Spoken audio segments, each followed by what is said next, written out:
မင်္ဂလာပါကျွန်တော် blog လေးမှာကြိုဆိုပါရစေဒီနေ့တော့တောင်ကလာသစ္စာလမ်းမပေါ်ကကိုဒီပီဆိုင်မှာမင်္ဂလာဆန်ကိုဆက်ဆဖြစ်ပါတယ်ဗျဒီသက်ကြီးလိုက်ကြည့်ပေးပါအောင်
ဒီသက်ကြီးစားကြပါအောင်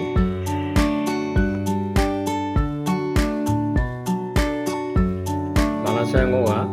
တရုတ်ဟင်းမျိုးတစ်မျိုးဖြစ်ပါတယ်မိမိစားနိုင်တဲ့အဆက်အရသာကိုလူသလိုအဆက်စားလို့ရပါတယ်ဗျ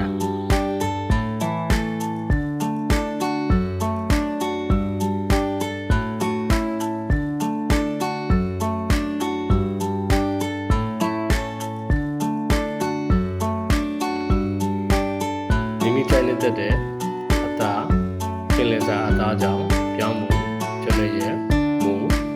ညော့ကြောင့်ခောက်ဆွဲအာလူအခြားဟင်းသီးရွက်တွေကိုလည်းထည့်စားလို့ရပါတယ်ဗျာ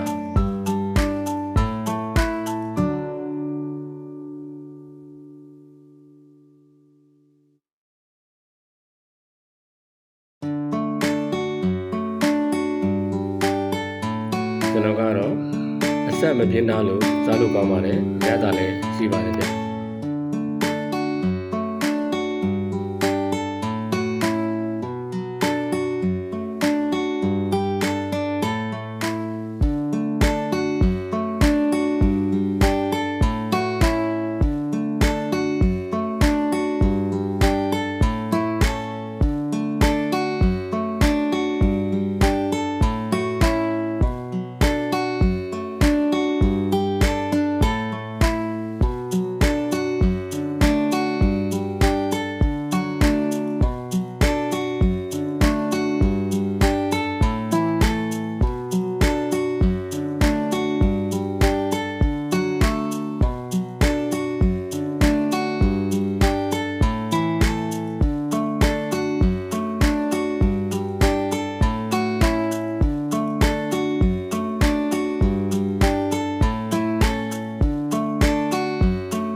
ဒီ vlog လေးက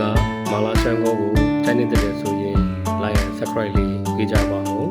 နောက် vlog လေးမှာပြန်ဆုံကြပါမယ်အားလုံးကိုကျေးဇူးပါ